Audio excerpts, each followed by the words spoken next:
All right, it looks like it's slowed down enough that we can go ahead and get started in the interest of time. We have a lot of information for you that we want to cover, a lot of important information. And we're really happy to be with you today. For those of you that don't know me, my name is Josh Bronson.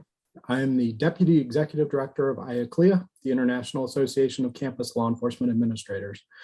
On behalf of IACLEA and CriticalArc, one of our fantastic partners, I welcome you today.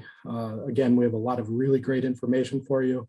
I know you don't want to hear me talking, so we'll go through a few intro slides here, and then we'll go ahead and get started with the panel and then a presentation. So, we really wanted to do something specifically for HBCUs on this topic. HBCUs traditionally have been underfunded, under-resourced, and it's something that IACLEA, and CriticalArc really acknowledge and know. And we want to really welcome those of you that are from HBCUs to be able to be here today, to hear some really great information and learn about these incidents with all the bomb threats that have occurred, and then also give you some practical information that you can hopefully use moving forward. So for those of you that may not be as familiar with HBCUs, we have a little bit of information here that you can see. I'm not going to read through all of this, but HBCUs are a very important part of our nation, of the U.S. Higher ed landscape. There are over 100 HBCUs located in 19 states, the District of Columbia, and the U.S. Virgin Islands.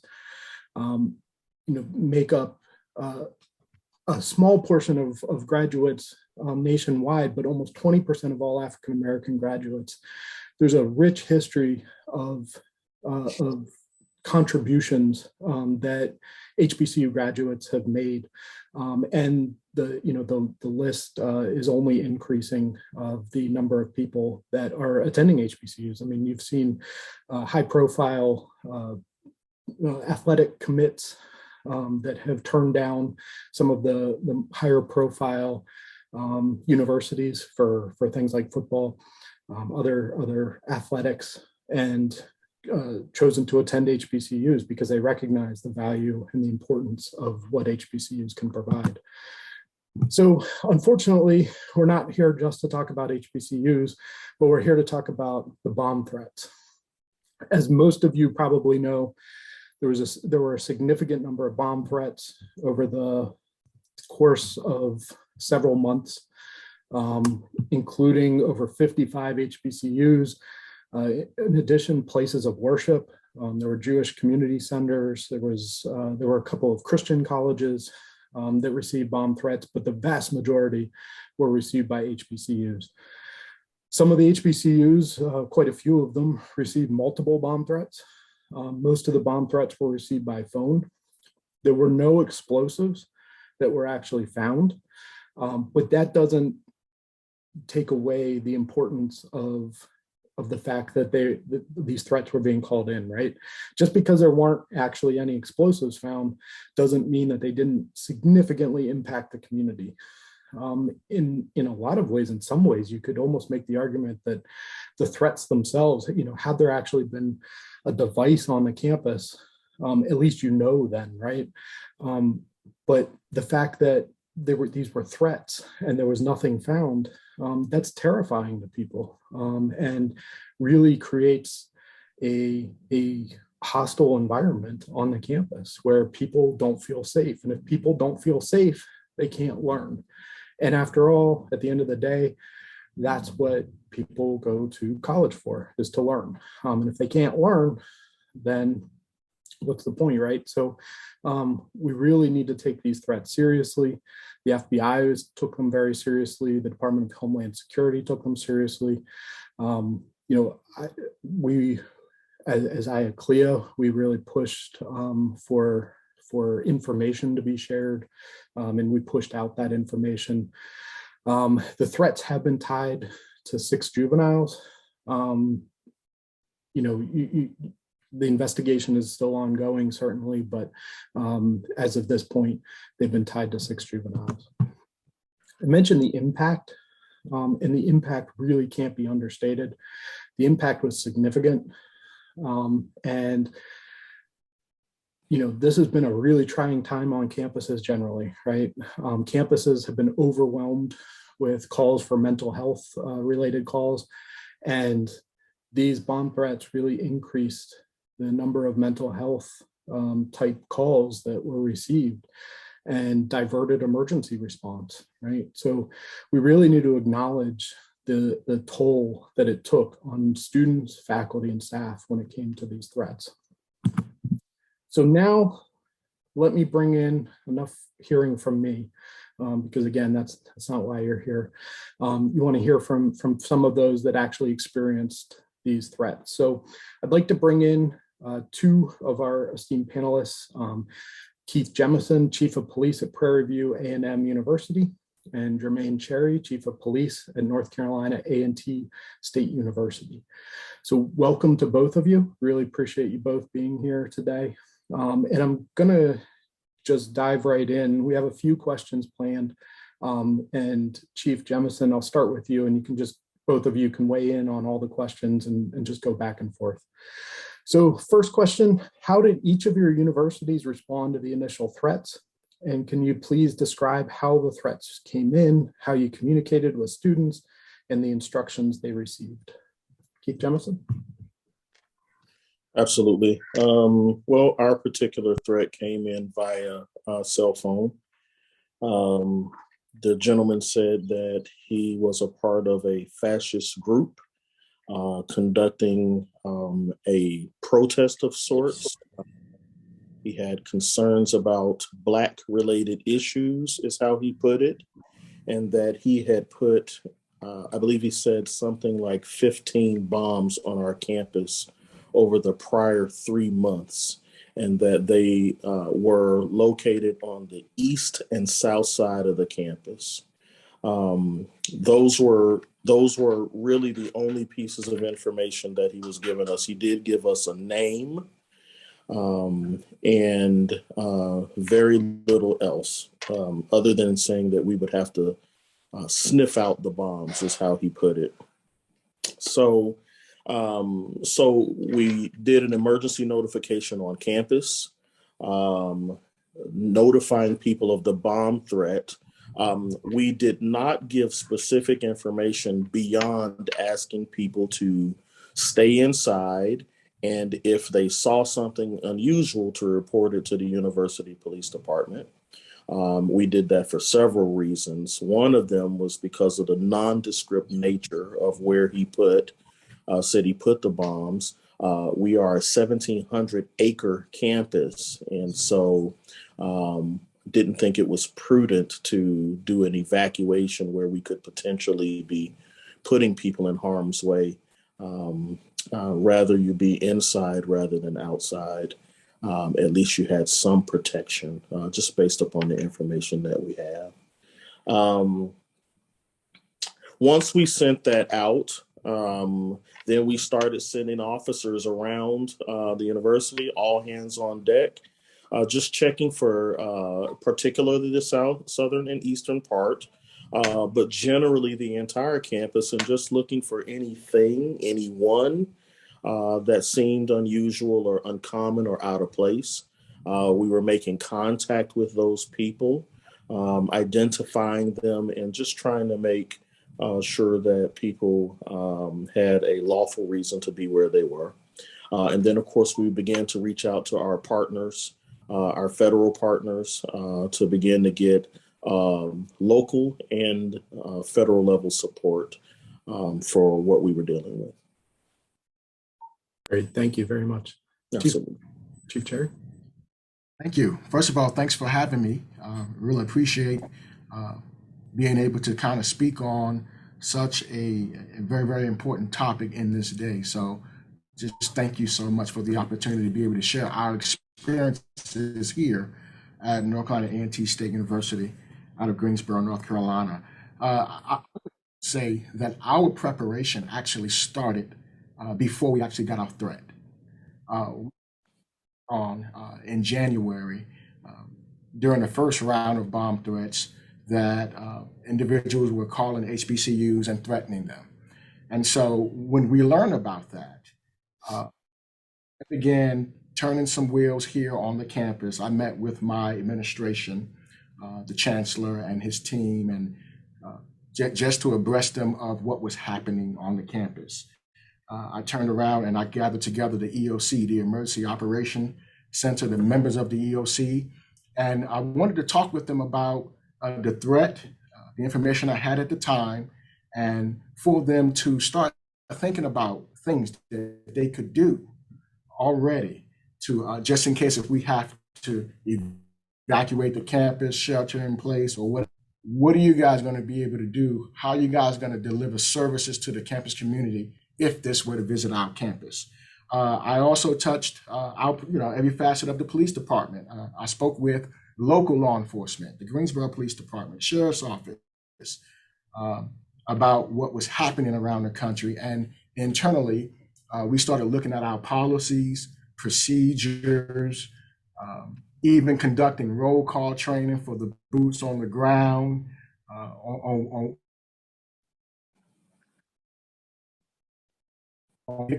We provided them with the resources they need so they can be prepared. And so this was on January the 4th. I set these things in motion, and so our threat actually came in on February the 8th.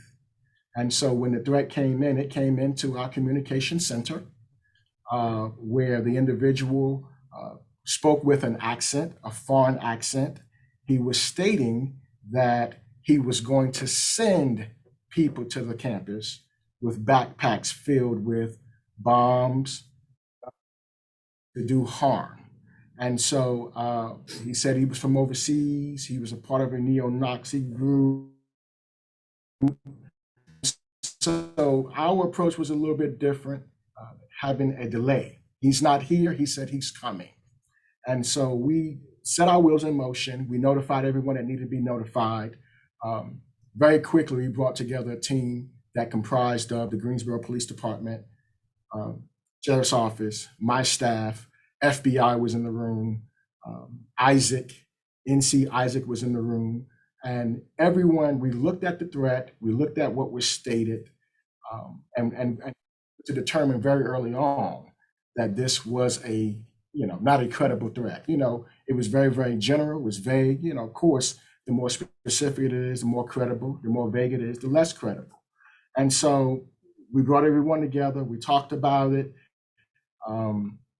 and we set our wheels in motion. We put boots on the ground, much like what Chief Jemison did, and we walked every building on the campus.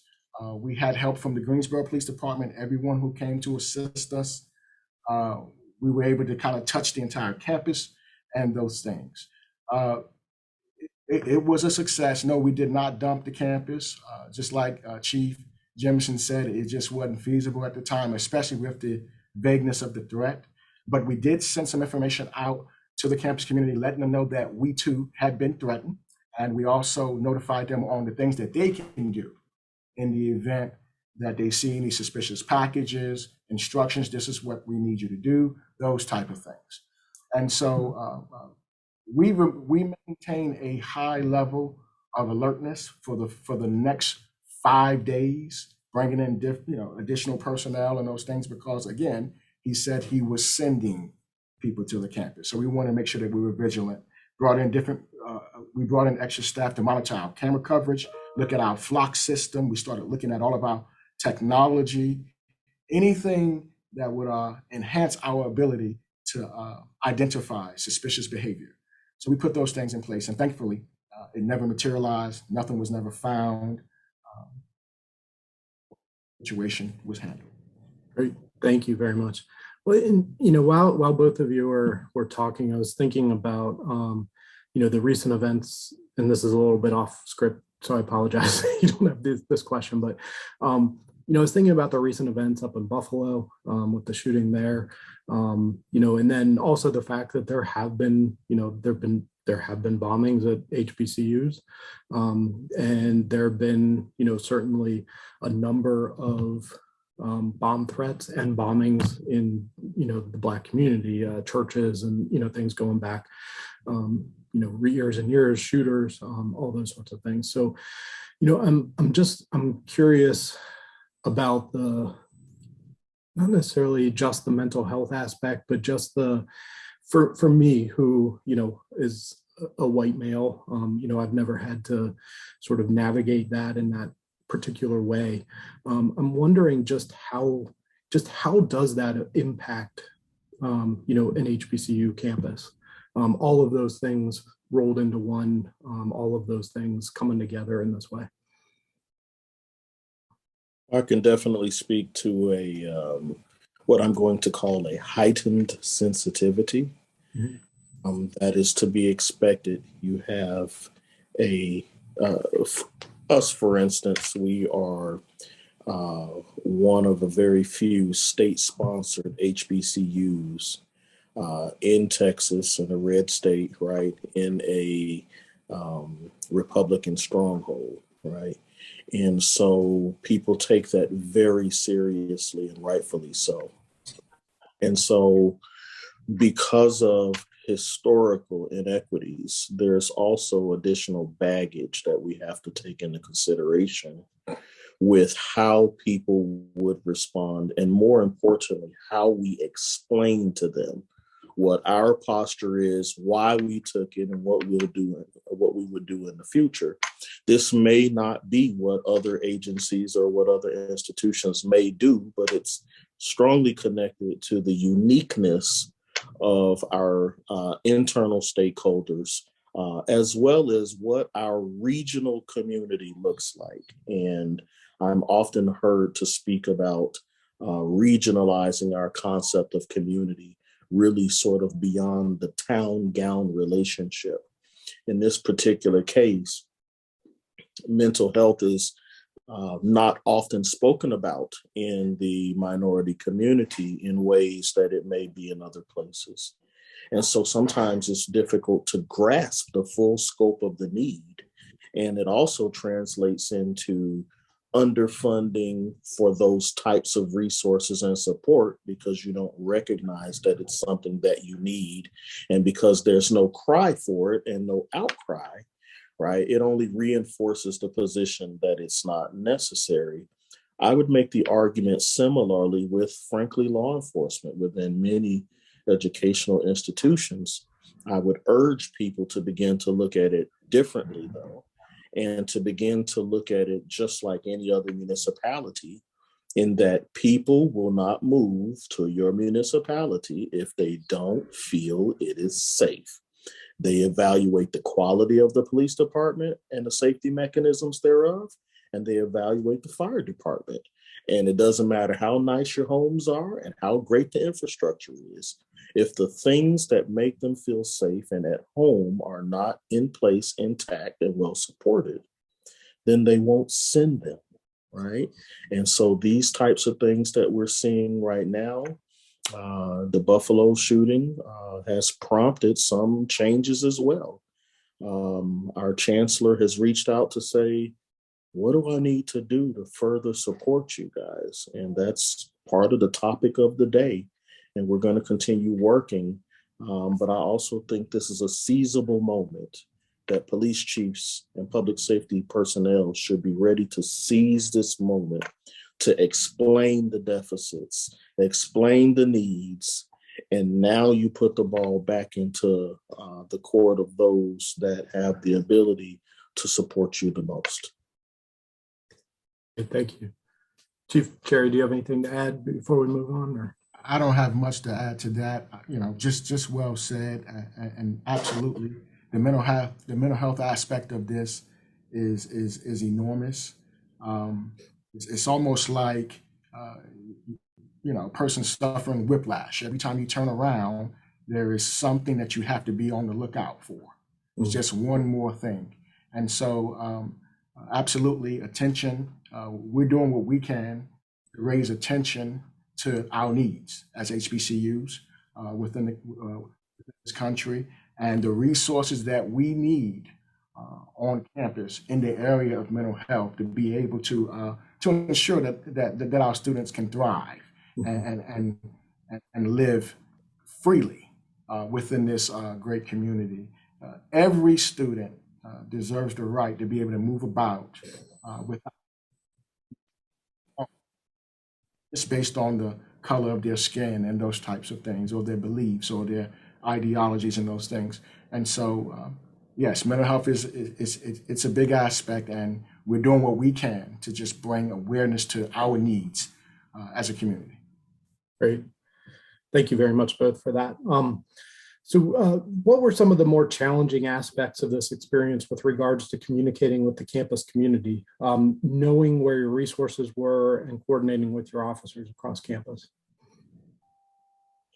I think for us, it really highlighted something that I had been sort of bringing up, but I wasn't getting as much traction as I would have liked to. It could have been just that it wasn't as timely as I would like it to be, but really people understanding the criticality of the functioning of your communication center.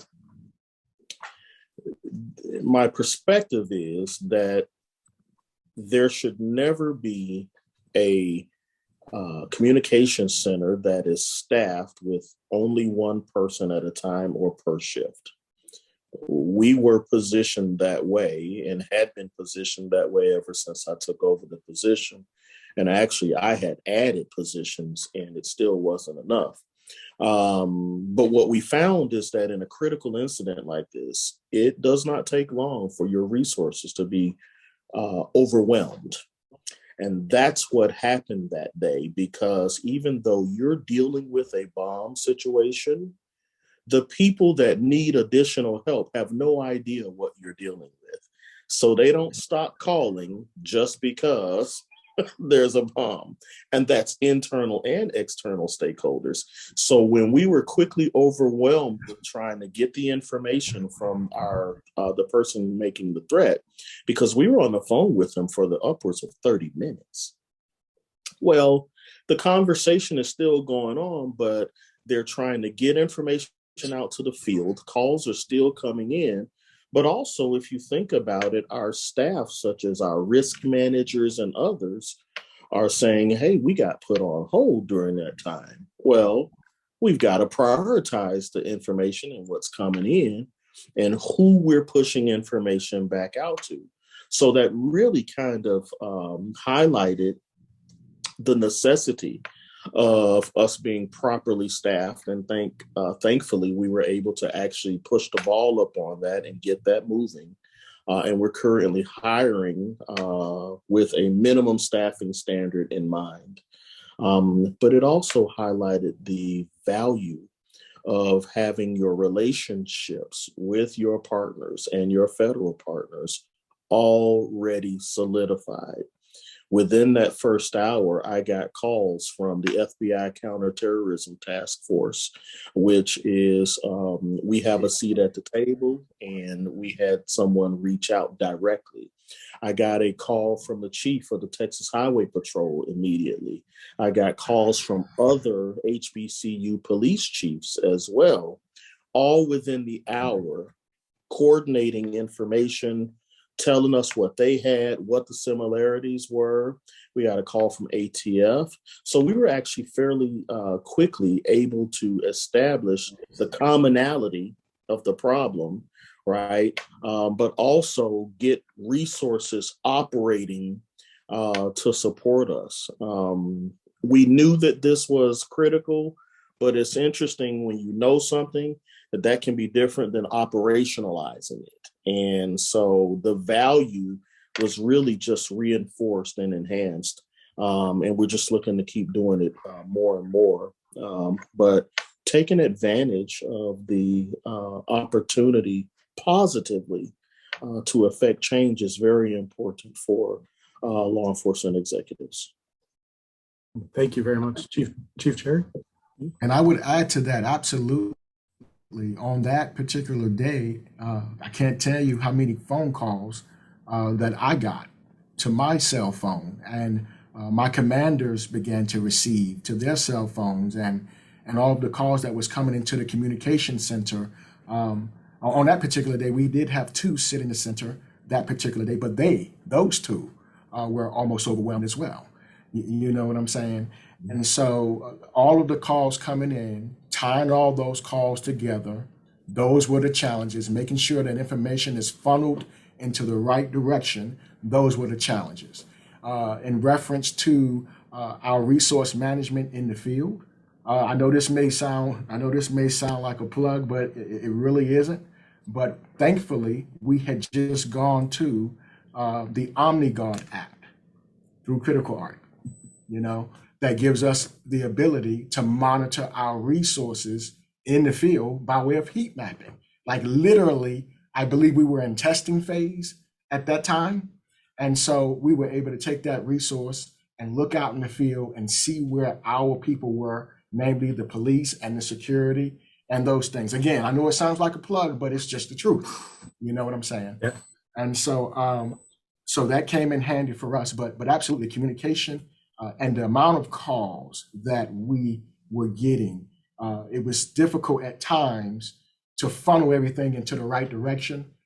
You had different ones that were holders of information, and they were trying to share information and back to back to back to back. So that is a challenge. And so there's some things that we are looking at. There's some things we're moving forward with into the future in instances like these. Great. Thank you. And it's no problem to plug if it worked for you. That's we like to hear that too. So wrapping up, and we just have a couple minutes left to this portion here, and then we'll move into the next portion. And I know there's at least one question that's come in, and we'll get to those questions at the end. Now that you've lived through this experience, are there things that you would do differently, and how are you preparing for similar threats in the future? Yeah, that's the tough one, right? Yeah. What would we do differently? I think we started to move on to a more regimented schedule for these types of trials or tabletops. There has been, in some cases, a paucity of that type of preparation. So we're working to sort of address that. I think the other thing that we would do differently is more aftercare and making sure that we are involved, meaning the police department are involved in the aftercare.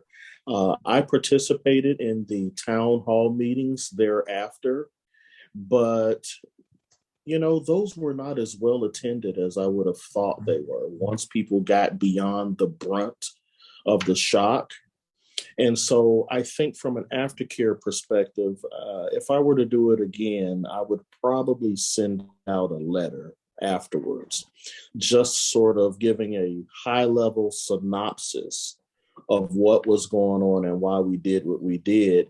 It was kind of murky because we had to be very careful that we were not compromising information that our federal partners and others may not want out, the timeliness of it. And so when I say putting something out, I'm not talking about something in depth, but more just maybe a one-pager that just said, hey, we're working with our federal partners. We're doing this. We're examining that, whatever those things may be at a very high level, just so there was something kind of sitting out there, even if it were on the website only, and maybe on our social media, so people can read a little bit more and just kind of understand it a little better. I think that's probably for me a lesson learned. Great. Thank you very much, Chief Terry. Mm-hmm. Yes, sir. Yes, sir. Well, there are some resources that we have since identified that would have been very, very beneficial in the midst of what we were dealing with. And so some of those resources we have gravitated towards. We are in the process of developing a drone program. And so utilizing that type of equipment would have been very, very beneficial for us in a sense where we could have put it up in the sky and kind of took an assessment of the campus, looking for anything suspicious and those types of things. So we have started that. Another thing that we're looking at, and it goes to trying to strengthen our communication center, is trying to put together somewhat of a real-time crime center. And those resources, the ability to situate or stand up a real-time crime center will give us the ability to put all of our technologies into one hub where we could access it more quickly, because a lot of times systems are on their own. And so to bring them all into one hub, it deals with efficiency and those type of things, whether it be cameras, panic buttons, whatever, flock system, whatever. And so those are some of the things that we have identified and are actually marching towards. In terms of aftercare and those things, I certainly agree with Chief Jamison as well. Some things we've done is we've reached out to our local churches, local entities, speaking with them about areas where we can engage, areas where, if we were to have to dump our campus, can we bring our students there to receive services, aftercare, and those types of things. And so it's ongoing. We've learned a lot from our experiences here, and also in talking with our friends and our other partners within the UNC system. We all come together, we talk about these things, and we share ideas. And so that's where we are at this time. We learn a lot from this experience. Fantastic. Thank you so much, both of you, for sharing all this wonderful information. Like I said, we'll get to some questions at the end. And with that, we're going to transition a little bit here. We're going to transition to Gary Stephen, who is at the University of Glasgow, across the pond in Scotland. And we're very happy to have him as well. And you may be asking yourself, well, what does this have to do with HBCUs? We're going to go through a quick presentation with Gary, who is going to talk about lessons learned from when they did find an IED, a bomb on campus. And, like I mentioned, historically, we know that devices have been found and used against the African-American community. So it's a real possibility that threat, that in the future, and hopefully this isn't the case, but in the future, devices are found. So we wanted to give you an idea of an incident where there was a device found and how they went about processing that. So with that, I'll turn it over to Gary and we'll go through that presentation, and then we'll wrap up with some additional information on some grants. Gary? Hello, thank you very much for inviting me. My name is Gary Stephen, Head of Security at the University of Glasgow. I've done a few presentations regarding the IED in different places, and I've always speak to my peers in higher education security and say every single one of us have got the same issues, and there's a lot of similarities between what Chief Jameson has said and Chief Cherry has said, but my respect and admiration has absolutely grown massively for every single chief on this call, realizing what else you have to deal with as an HBCU, which is not the same as every higher education I've just since seen. So as I say, respect and admiration for everyone on the call that has to do that every day. I've been asked to talk about lessons learned from an IED on campus. And what I'm going to do, if you can take me to the next slide, please, Josh. I'll just give you a quick introduction to myself. I'm an ex-law enforcement, I'm ex-military, and I've been with the university for 5.5 years. And Chief Cherry has already said, this is not a sales plug. However, some of the information I'm going to give you will be the lessons learned of what we were doing better now. I'll start by saying that we did not have Safe Zone on the 5th of March 2019. 2 weeks after the 5th of March, the COO signed off the requisition order for Safe Zone because he realized how much we were lacking at the time. So University of Glasgow was formed in 1451 and moved to its current site in the west end of Glasgow, in amongst the community, in 1871. We had 32,000 students and 9,000 staff, with over 330 buildings over 3 major sites. However, a point I'll raise again is we are part of the community. We are part of the west end of Glasgow, the city of Glasgow, and all our buildings are sat next to private buildings and shops and everything else. So as part and parcel of all the CT groups I sit on, and the police groups, the contest groups, and the security managers forums with Police Scotland, I get privy to some information, as most of the chiefs will on here. And on Tuesday the 5th of March 2019 at 16:24, Police Scotland sent a UK Protect CT incident message. Now you can see in the picture there, one was sent to Heathrow, the Compass Centre, one was sent to the London City Airport, and the other one was sent to Waterloo Station. No indication that higher education was involved at all. So I received that at 16:24, and I know exactly when it was because I was picking up my kids from after school. What do I do with that message? I had 3 mail rooms in the university, and I stopped and thought, right, I'm going to send this to all my duty managers, all the managers involved in managing the mailroom, and get them to brief all the troops in the morning when they get on to show them the picture of the device. As I say, Heathrow Airport, Waterloo and London City Airport, no higher education at all. So we went in the next morning. I was happy, everyone had been briefed. At 10:30, the mailroom called the gatehouse, the security control room, to say that they have a matching package to the one that's been presented on the briefing. Now, the cynic in me, yeah, someone's just picked this up and panicked. Why would we be getting an IED? This is mental.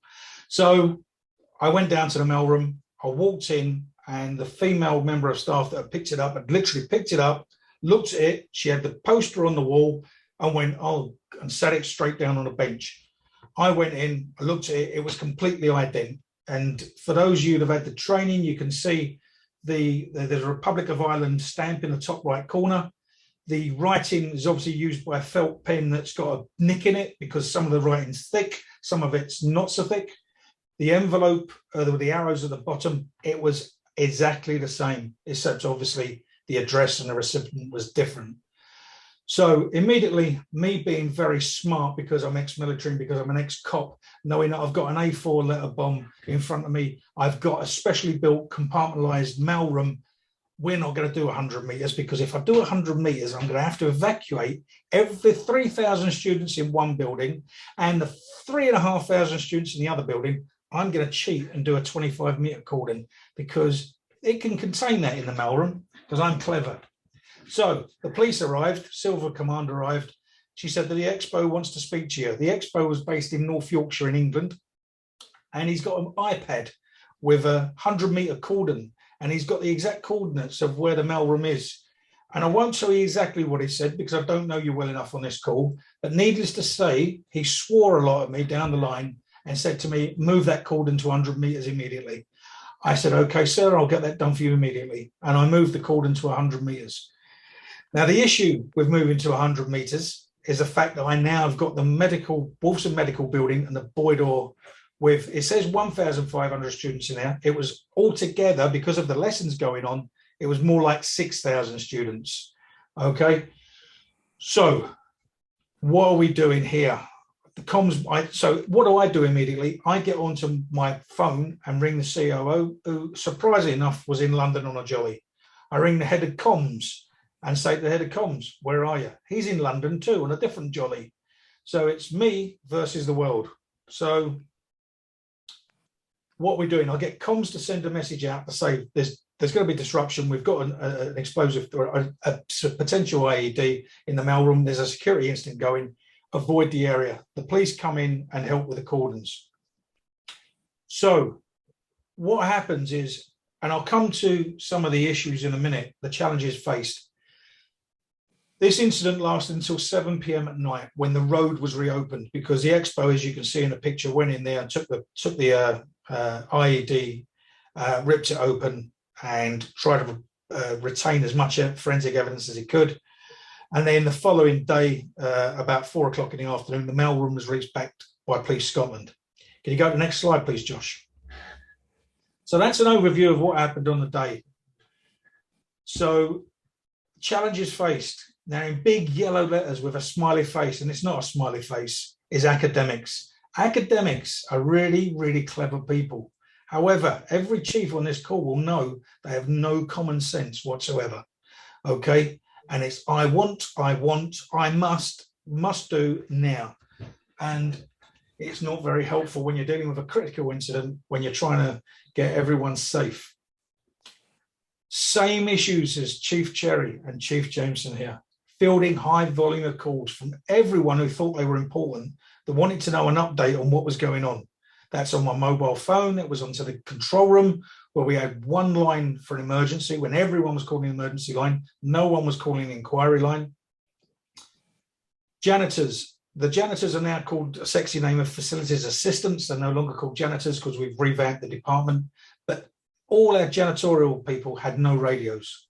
So we couldn't coordinate them to manage the cordons and help us with the massive 100-meter cordon that went half onto the campus, blocked off the main arterial route through the west end of Glasgow.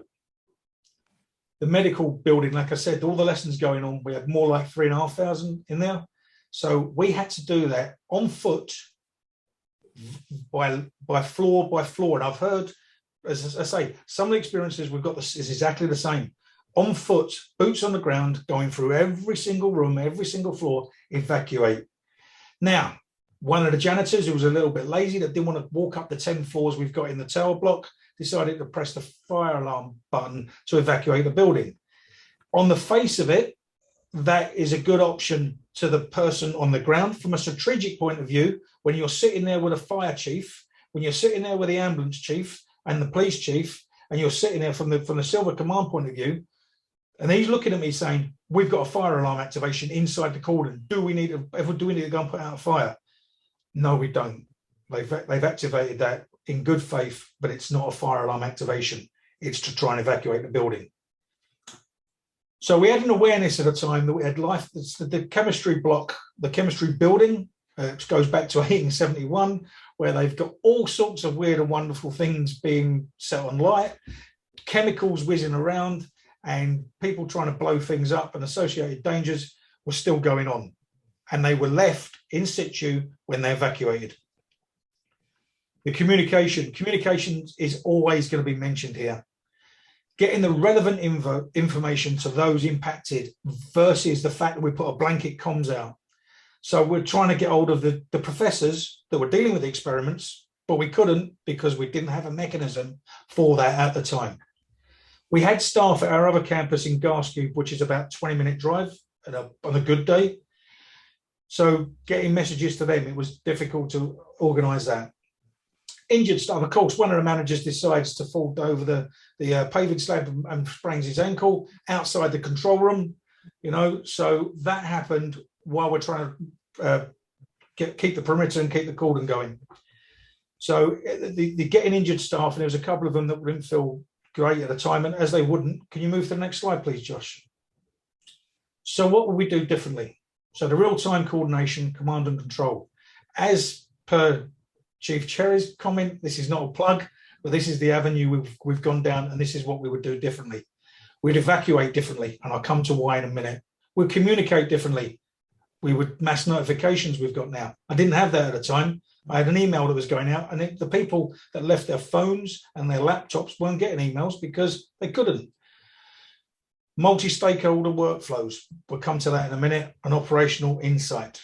So, Josh, if you move on. So, real-time coordination. So, the visualization of all resources available, also mentioned by Chief Cherry, by function. So, the heat map can show us where all my staff are now. I've got Safe Zone. I took Safe Zone on 2 weeks after the bombing, was signed off, and it was the best thing we've ever done because we can now confidently know if this incident occurs again, what we would do and how we would do it. The single pane to verify security and other personnel are developed and ordered. Sorry, I'm going on the wrong page. I'm whizzing way ahead of myself. Single pane to verify security and other personnel and deployed as ordered. So on the map, we can visualize where we are, and then we can relieve people in cordons, etc., just to keep it fresh and to update the emergency services as well, because they needed to know where they could start putting people in to help put these chemicals away and the experiments away. Safe Zone Command Center to contact the staff at Glasgow and redeploy them back to the main campus so we can use them to cordon and to other duties that were required. Share scene overview and resource availability with the local police. So as I said, they've now seen the command screen of Safe Zone, and they're blown away by it because they're thinking, why haven't we got this in the police? And you've got to bear in mind, your police departments, technology-wise, are a massive mile in front of us that we are in the UK. The evacuation. So on the map, we would now use the fire marshals to evacuate faster. We'll send a mass notification out, send a push message to all staff, and get them to check in to say they're accounted for, which we can see down the side of the command screen. We've got any other staff that we've got, we can then send a message to. So I'll give you an example. The janitors, the message went out. If you're affected, a message went out by comms initially say there was an incident. In the afternoon, a message went out to all staff that are not directly affected by the bomb and the cordon. Please go home and you'll receive a further message. All the janitorial team took it in their heads they weren't affected, so they all went across to the pub across the road at the end of the cordon of police cordon, stood there drinking pints of beer, watching the rest of us work. So that is a prime example of having a resource there where now we can send a mass notification to them, go to Professor Square, which is near the control room, for a briefing where you'll be briefed and redeployed, which we didn't have that opportunity at the time. Next slide, please, Josh.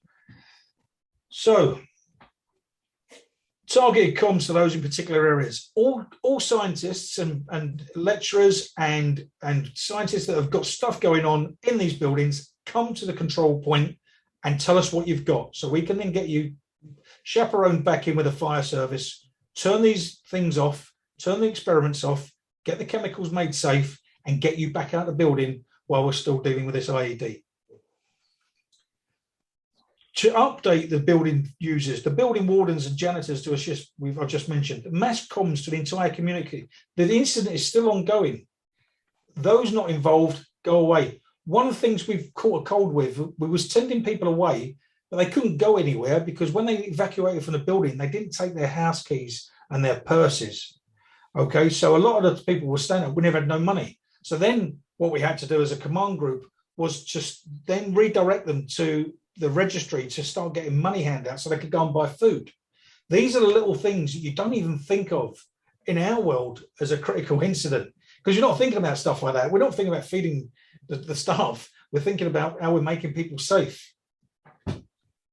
So it comes to the executives. The executive pretty much left me to get on with it. Okay, they were in London. They were quite happy. They knew my background. They was happy for me to get on and crack on. But they did need an update every now and then. And it was by WhatsApp message. It was by phone calls. The phones getting deleted, back the battery life's going. You know, the mass communication now from the Safe Zone app will be much, much better. And the biggie, so this biggie at the end, the SMS messages and the social media and the email to give the all clear to staff and students. Like the cordon's down now, you can go back to your lessons that are done, we're safe to return. We couldn't actually do that. And it was it caused a lot of confusion at the time. Next slide, please, Josh. So a reoccurring theme here, heads up to the mental health personnel to make special accommodations to offer counselling to students struggling with the incident. We didn't do that on the day, okay? We didn't. We've done this afterwards, exactly the same as the chiefs spoke earlier. You know, this is something that now we can now notify the different departments in real time, and we could have set up a triage now in one of the buildings where we could get students and staff that are affected to go past and get some instant help, which we never thought about on the day. So the geofence about the mandatory evacuation and safe distance requirements. So what that means is we now can put a 100-meter geofence on incidents, a 200-meter geofence and a 500-meter geofence on the app where we know the cordons need to be, because we were guessing a little bit at the time. Obviously, I tried to cheat at the beginning and got kicked for it. But once we realised if there had been a vehicle bomb and we're going, or a lorry bomb and we're going to 500 or 200 metres, that takes out most of the west end of Glasgow in the area we're in. And we need that kind of app to stick on the Safe Zone app to be able to see it on the command centre. The last bit, next slide, please. The wash up, sorry, just thanks. The wash up, the post-incident analysis, what we could do now with the app is we can play back where everyone went through it. We could do a time frame by time frame replay on the command center of where everyone was at the time, what we could have done differently. And we can then, it's a lesson learned, but also it's pretty much an emergency planning exercise, because you're replaying the incident. And for a strategic manager like myself, you're looking at things, what could I have done differently? And that gives you the opportunity to improve as you go along. Also, the recordings document the response as a training aid. Again, we've done this since, but as I say, the sign off for Safe Zone didn't come till 2 weeks afterwards. The time the wash up was done and everything else. We've done it on paper, we've got it all done, but it's been wonderful to walk through it and record some of the stuff to give to the troops now and show them what could have been done better. So next slide, please. That is me. Josh, I'm going to hand over back to you. And if there's any questions, I'll take them whenever you want. Thank you. Thank you very much, Gary. That was really informative. A lot of good information there that hopefully we'll never have to use, but at least at least you were able to provide it. So quickly, we're going to go through a couple of resources that can help. There are federal grant resources that we wanted to make sure that people are aware of. There's a grant through Project Serve to enhance security initiatives and security at HBCUs. There are grants of $50,000 to $150,000 that are available. The information is there. This webinar is also being recorded, and the slides will be available as well. So you don't have to worry about grabbing all this right now. You can come back and take a look at it later. But it is all there. Encourage you to really take a look at some of the grants that are out there. They can be difficult as far as having a grant writer and having somebody complete, but as far as grants go, a narrative of only 4 to 5 pages really isn't that bad. So they're trying to make it as easy as possible for you to get access to this money. Another resource that I wanted to highlight is the Collaborative Reform Initiative Technical Assistance Center, or CriticalArc. This is grant funding that has already been allocated. So the funding comes through the COPS office and IACLEA, along with IACP, FOP. You can see the others there, Noble, Nolly.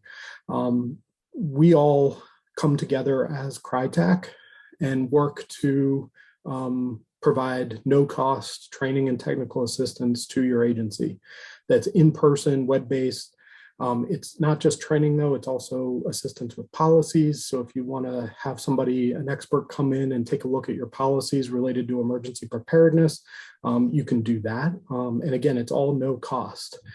It sounds really too good to be true, especially because you only have to be able to send an email in order to apply for CriticalArc. But over 120 campuses have used or are currently using CriticalArc, including a good number of HBCUs. So I really encourage you, if you want more information about CriticalArc, you can visit the website collaborativereform.org, or you can reach out to me, and as I'm the rep to CriticalArc for IACLEA. So I can provide a lot of additional information for you. We also included a number of some resources from DHS, bomb threat checklists. We provided, there's a link here to a video from Arkansas Tech that can help train staff.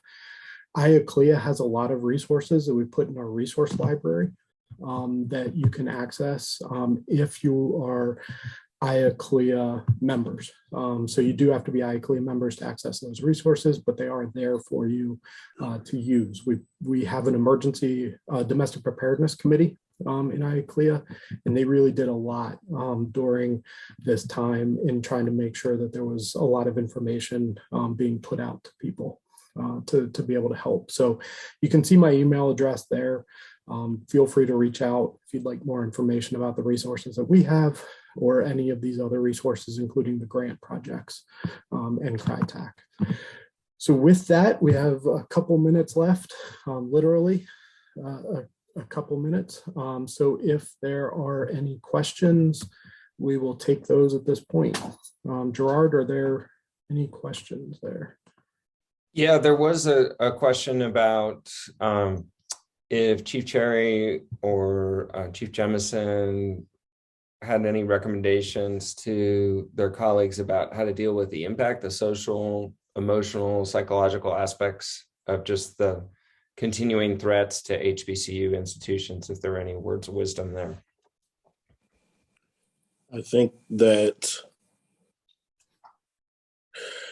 I'm going to say there's a group that's often overlooked, and we are trying to do a better job of not doing that here, and that is the police officers themselves.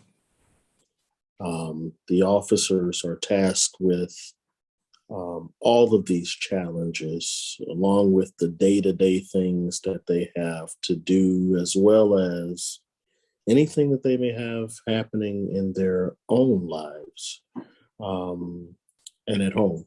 I would say definitely making sure that we are prioritizing the mental health of our employees, our officers, as highly as we prioritize the training. In fact, I think we need to raise both of those to an all new level and really look at our institutions, at least the law enforcement arms of our institutions, to be aligned with the learning and educating mission of the university.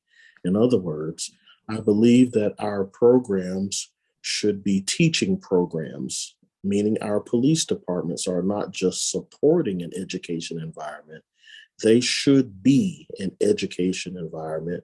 They should be the best police departments, not the worst. They should be the best funded, not the least.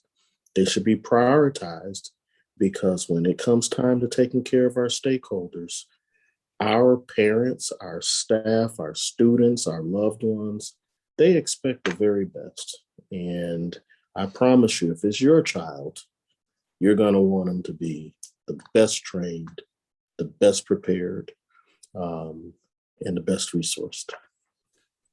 Chief Cherry, I'll just add in, got 1 minute. Don't forget about your local resources, your community resources, your university resources. Take advantage of those to deal with the psychological impact of these types of threats or these phenomena. So just make yourself abreast of those resources and avail yourself of those resources, because a lot of times they're right there at your fingertips. Thank you. And thank you to our panelists, to our presenters. We really appreciate you sharing your knowledge and expertise with us. Thank you to CriticalArc for putting this together. They're a fantastic partner, and we really appreciate it. So with that, thank you all for being here. Be safe, stay well, and let us know if you ever need anything. Thank you very much. Take care, everyone. Thanks for having me. Thank you. Thank you.